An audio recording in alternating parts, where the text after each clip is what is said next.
abort them. You didn't give us that intelligence. You allowed them to come in, they mixed with you people, and you didn't say something until they have, gained that acceptance, and then they have infiltrated the people. Now they are wreaking havoc. It's still about blaming the people. Is that the right thing to do? Because at that time, I remember we were asking, the media were asking, we asked on this program to say, where is intelligence in all of this? You can blame the people. Maybe they have their own fault as well. But shouldn't that have been intelligence for these people to have come in the way they come in, months, maybe years, infiltrated our people, and when they now come out strong and wreaking their havoc, we are still blaming the people. Is that the way it works? Well, it's not blaming the victims. It's blaming the collaborators. And let us be clear with this. Okay. I think we should, without painting a region with a brush, the psyche, the rationalization of issues and matters by an average illiterate, indoctrinated northerner is just as bad as corrosive as it is anyway. To them, everything is seen from the prism of religion and tribalism. And you see, when the region deliberately and mischievously, not all, but few politically greedy elites now sell the evil agenda under the camouflage of tribalism and religion and ethnicity. This is what we have. Whether we like it or not, the intelligence agency community, the intelligence community, and the federal government is not omnipresent like God. We need that collaborative effort from the citizens. It's a symbiotic thing, it's a two-way communication thing. The government should do more by earning your trust, by giving you the policies and programs and making your life better. And you should make it easier for the government to make your life better by giving them the information. We have, and whether we like it or not, our security agencies and Rotary has been compromised. I will say this not just today. I've been saying this since 2010. I've been seriously compromised. I can cite you an instance of compromise. How can you? Some months ago, we saw how 2G went demobilizing and destroying military assets. And the question is, who is that commanding officer that is sending such military assets in a volatile zone without a CAS? CAS is close air support. Close air support is for cover to protect you, to engage and everything. And we oftentimes send these guys to their death. All right. So it's not just about blame. If you see that blaming the people, the people are blamed, and rightly they have to be blamed. All right. You can't tell me you don't know a criminal. Yes, sometimes they are very risky that you don't get to see the ball. On this large scale, you know them. All right. We'll come back to you. Yeah. Okay, Mr. Damien, you said, okay, not you now. The military said before airstrikes are conducted that thorough investigations are being carried out. Now, after these airstrikes, they're also saying that they're going to investigate the loss or the killing of civilians. Is it that these investigations, which they actually said earlier, that they carried out before conducting these airstrikes, were not fully, what am I going to say now? We're not really justifiable, or we're not for sure, they were not certain about it before conducting these airstrikes in this community, because these people, this community are saying they were seated having a good moment. This was just a day after Christmas. It was more like their Christmas celebration. So what are we going to say about the intel of the military? Now, I said it earlier, because of our peculiarity, intel gets compromised because communities have to be informed of military operation. Now, the question is, who are those people compromising? Now, I have a very important question. How did a terrorist hideout change a religious gathering from within 30 minutes? And because it was conducted using a drone, that one in Kaduna, wasn't easy to really abort or call it off at that point of strike. Because what I would like, some of us have been clamoring for a need to reduce the combative collateral damages the military have been incurring since 2010. So it's easy for us to blame the military, and whether we like it or not, we see the mistake most Nigerians make is that assuming that these terrorist organizations are dealing with are just a bunch of illiterate. They are not.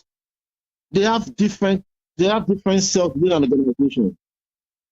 They have a very sophisticated team, very intended that also is very fast in communication, misinformation, and deliberate misinformation. Okay, so you're saying that if these airstrikes are to be conducted and the community are to be informed, it's going to somehow sabotage the intel or the preparedness of the military. So are you, in other words, saying that it's a normal thing for community members or civilians to be collateral damage?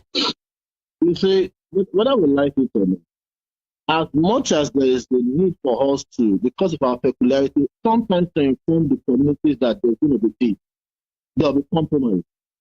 It's so sad. I'm not trying to sound insensitive, but whether we like it or not, oftentimes in military operations, there are collateral damages. But we should be careful the way we come out on the military, and we should be asking questions, because the people are working on our sentiments and emotions. How did those civilians? Because I'm not trying to sound like President Bola Ahmed Tinubu, where they ask some questions. How are they doing? What are they doing there? But it's personal to ask some questions.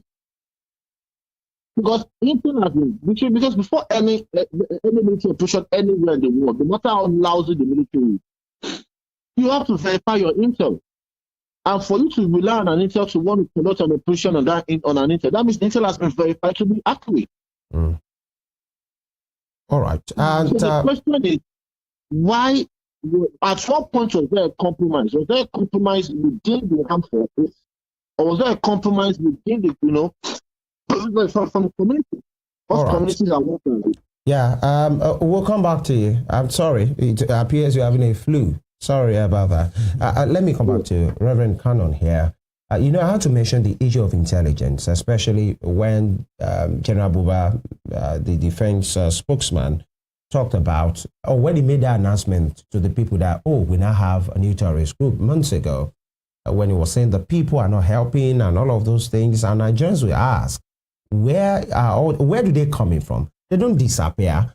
They don't come in here spiritually and then just begins those things. Where's intelligence? I had to ask that because many Nigerians will say, if it's a protest that's been planned for tomorrow morning, before evening, you get intelligence reports. Some persons are gathering somewhere to truncate the peace of the society. You know what I'm talking about. I do. If it's some young people planning, we don't anti-government protest, anything that has to do with government and their policies, all of a sudden, you get intelligence reports. Where are these kind of intelligence reports when these guys were moving in droves or in whatever capacity? Some said they came in as evangelists or clerics rather. They came in as good people. They came in from the Sahel, all of these things. Where was this intelligence? The kind of intelligence that comes up less than 24 hours if it's about a protest. Well, let me try and say a few differences, or at least one critical difference between that, which may be about a protest. Yeah. That would be something internal to the system, and that would be dealt with perhaps by the police and maybe the SSS. But when it comes to people coming in from outside Nigeria, which is the case right now, that has more to do with defense. And the intelligence reports that... The DSS is part of it as well. Yes, I know. Jurisdiction everywhere. I know, but you see, we must recognize where we're coming from in this country. Right. Nigeria has a land border of about 4,000 kilometers with about 3 or 4 different countries. That's the side of another about 780 to 800 kilometers along the waterfront. So, and which satellites do you own with which you monitor anything? Do you even have a common CCTV in Abuja or anywhere? There was an attempt to have CCTV in Abuja some time ago. And there's this Yoruba proverb that Ole Loko Aje. Because if your CCTV is Aje and will just everything off, then how do you get to catch us? And that's just within the city. So how can you now talk about an ungoverned, in quotes? Because when you do not have any way of checking that length of a border, about 4,000 kilometers, and about 4 different countries with whom we share the borders. And some of these countries are not even exactly friendly, or they could be friendly today and be unfriendly tomorrow. So these people had infiltrated since a long time ago. Forget about the recent admission of the military. Yeah. Yes, because I heard what Mr. Saka said just now. He said during the reign of Muhammadu Buhari as president, that not one of those terrorists was neutralized. They were not. Yes, and they were never even, I'm not even sure till date that we have recognized them as terrorists. But right now, they are being dealt with. Yeah. Perhaps because the ethnic coloration that goes into our governance will make it more difficult for a Bola Ahmed Tinubu to just be looking on when a Fulani man was there and he saw that some of these people were actually living amongst his own Fulani people. He could turn a blind eye. That's unfortunate, but that's the situation. That's the way I can interpret what Mr. Saka said. And so right now, they are being dealt with. So it is only now that we can now begin to admit what had always been. It's not a new thing. So if that had started since a long time ago, then they are already well entrenched. So it's going to be a lot more difficult for the defense forces to do anything about them because they are already living amongst us. And there will also be the mischief element. I have my own suspicions. Right. But these are just, I'm an ordinary citizen. So I'm not an expert in intelligence reports and military issues. But I know the nuances that human beings can get into. That the intelligence reports will be discussed with some heads of the communities that we are trying to do this. And if those heads of the communities are themselves compromised, or they have young people within the communities that are compromised, they are the same ones that will say, hey, these guys are coming tomorrow. You know what? Let's all gather together. It will be difficult for them to get us like that. And so the one who wants to get has forgotten that the mischief element could have taken place. So he comes and he gets everybody. And those that went to join them will just have been just feeder fodders or whatever you call them. Just as part. Taken out like that. Yeah, just like I'm sorry, let me also tell you that even the reports that we are getting from suicide bombers is that they actually are indoctrinated into not recognizing the full extent and the implications of what will happen to them. So some of those people too may not know the full implications of they are just coming together and sitting with all those terrorists. So from what you've said so far, isn't it possible that these civilians are living in fear or threat to life from these insurgents? A combination. A combination of both. There's something that you call trauma bonding. Sometimes people, in fact, enjoy that trauma bonding, and it's also called the Stockholm effect because Stockholm syndrome. Yes, Stockholm syndrome, because it was studied specifically in that armed robbery event in 1973 that the bankers eventually felt more comfortable with the armed robbers than those who are trying to liberate them. So you could also have some form of trauma bonding. And, since they had established themselves, according to reports, so there would be favors.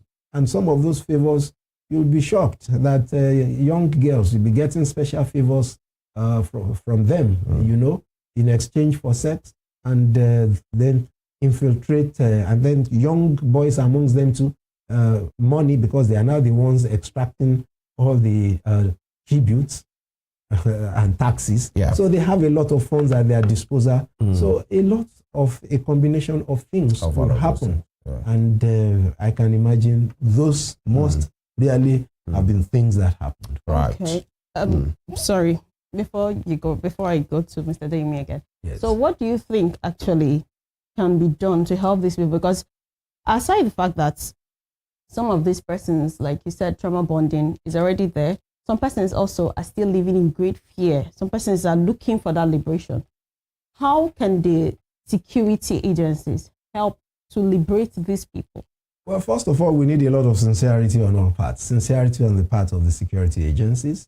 Some of the enemies within have to be identified.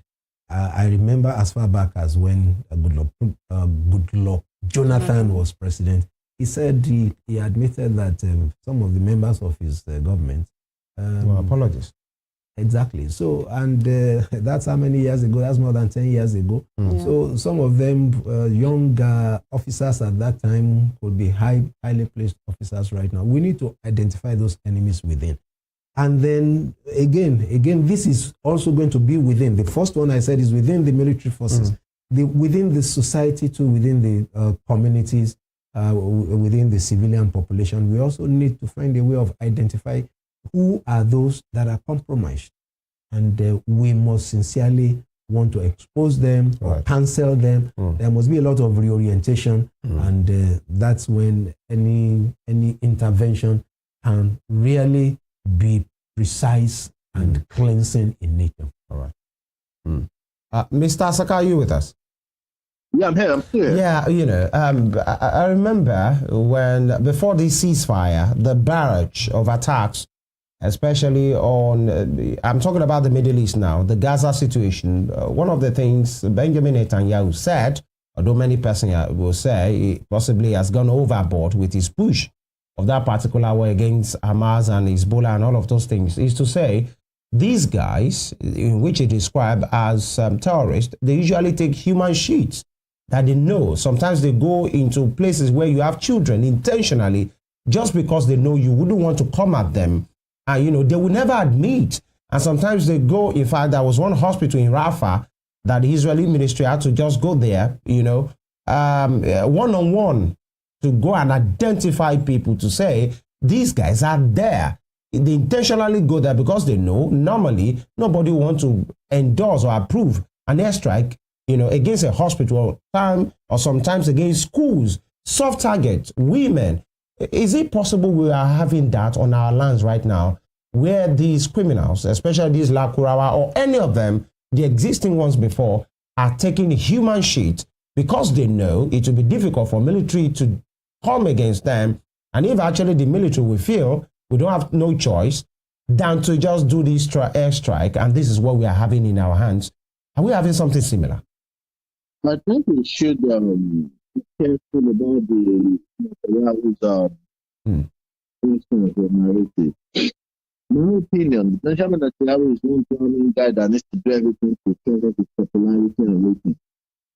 Even Mossad, that's a lot of us, tried as the best and one of the best intelligence gatherings, could identify or probably, unravel a plan to destabilize Brazil.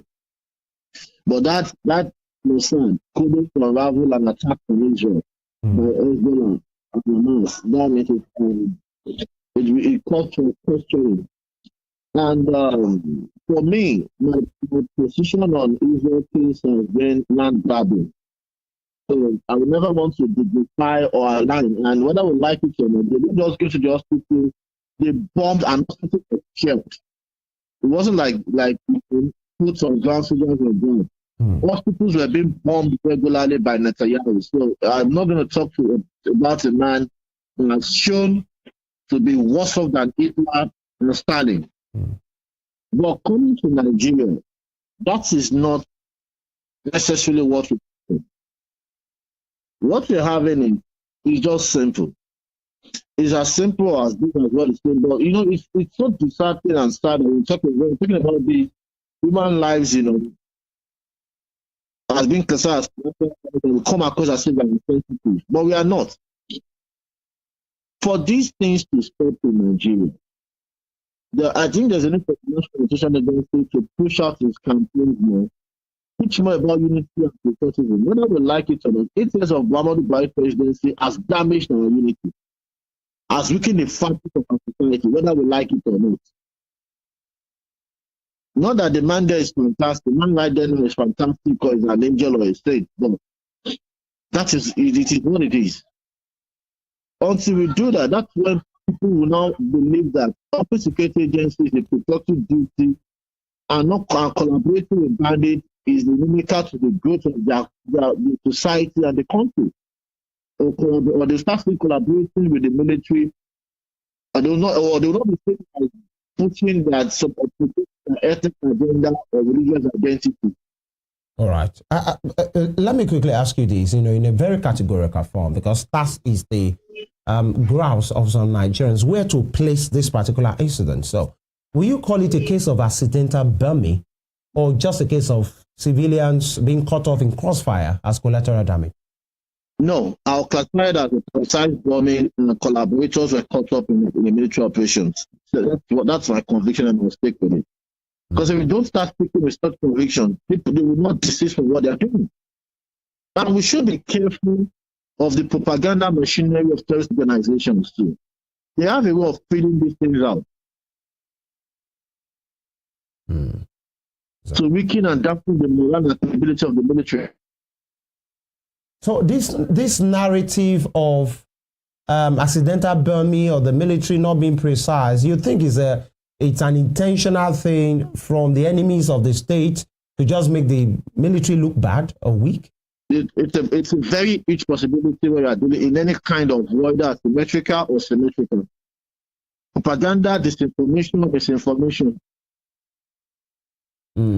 So it's a tool. Is that what you are saying? Yeah, it's a tool. Yeah. That's the psychological war. That's the non-kinetic part of the war as well. All right. You want to say something? No. It's just when you are asking that, it had always been a tool. We always had it. Misinformation. Oh, definitely. Have you forgotten? I mean, you must have read stories even about the Civil War here, and I've forgotten his name. Is it Chiku Merije, who was in charge of whether information or disinformation or misinformation on the side of the Biafran at that side. At that time, and then on the part of the Nigerian side. So that's even amongst politicians, they call it Ibon Oshilu. And so I know that in military warfare that also happens. You want to give, isn't that even happening right now with the president of Niger or head of state of Niger trying to paint Nigeria bad about certain things? So yeah, it can happen, and it does happen. All right. And as we coast home, where do we go from here? Because we've looked at it through different prisms now to say maybe these persons in those villages might have been collaborators, intentionally or not intentionally, because some of them will think, oh, our brothers, my religious brother, my traditional brother, people over the other part of the land. In fact, a particular governor in this land, the governor of Bauchi, has said he has many brothers across the shores of the country. So many of these villagers see these criminals when they come in that light. What should we be doing, as a nation? Because some of these persons that are called collaborators might not be doing it because they are collaborating with the enemy. They might just be seeing another brother of theirs who has another intention that they don't know at the end of the day that will still hurt them. What should we be doing today? And we have been talking about the Nigerian military, Air Force, and all of these things.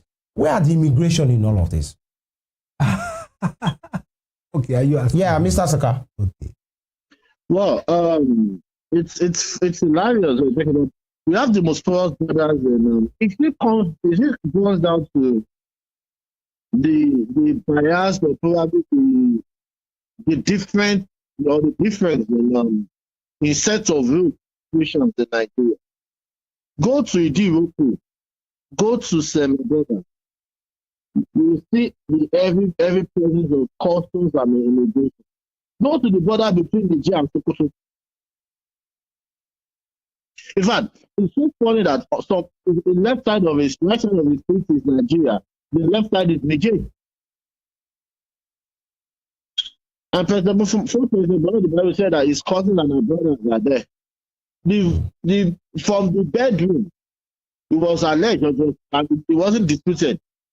From the bedroom of Bradley Dara to the board to Niger, it's 34 kilometers.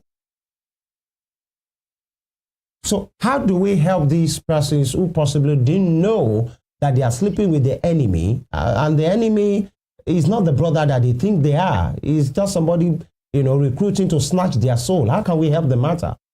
Now, if they did know at the point of accepting admitting them to the society, but instant events has revealed them to be dangerous enemies, why can't we speak? There was an incident in the Bible when I think there was a popular market when somebody stabbed a woman and there was a reprisal attack and everything, and God said no, the person is not Hausa, it's someone that came from Niger. And the question I asked is, who asked that guy from Niger? Was that even in the Yoruba community?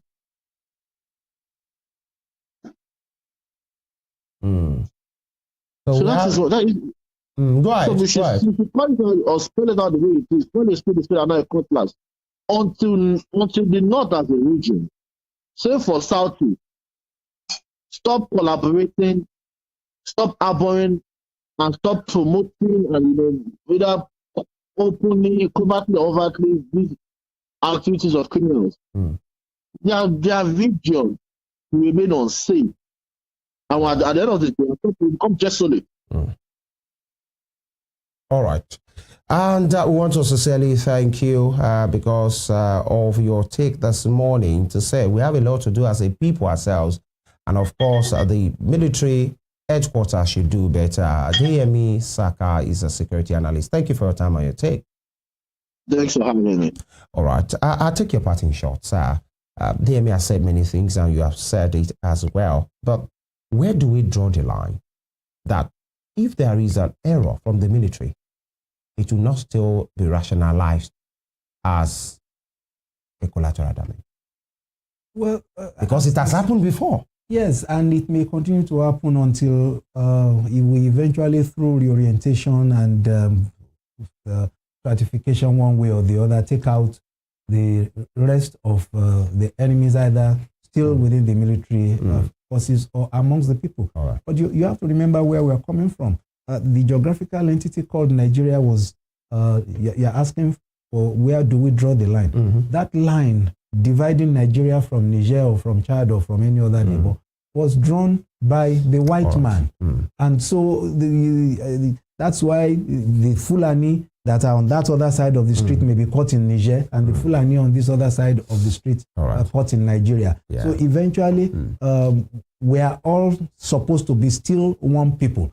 What we should recognize is that the bad people amongst those are another people. So whether from Niger, from Nigeria, from Chad, from anywhere, let the good people find a way of sorting things out and excluding the bad people from how they will make sure that those bad people are first reorientated before admitted back into the system. Well, that's a good place to leave it. Architect Reverend Canon Agokio Migwado, thank you for your time. A pleasure to be here. As a Nigerian, of course. Thank you very much. Yes. We should go. Yeah, we're going already. I remain Uzom Sokoto. See you tomorrow. All right. You can have a recap of this program on our YouTube channel at Western Spring Television, Western Spring TV, and also on other social media platforms on Facebook, Instagram, and X. Femi Ojo is my name. We come back tomorrow, God willing, for the year-ending edition of Morning Spring. Thank you for staying with us all year. And we're going to be looking at very important things, events, that have happened in this particular outgoing year. See you tomorrow. God bless Nigeria. Bye.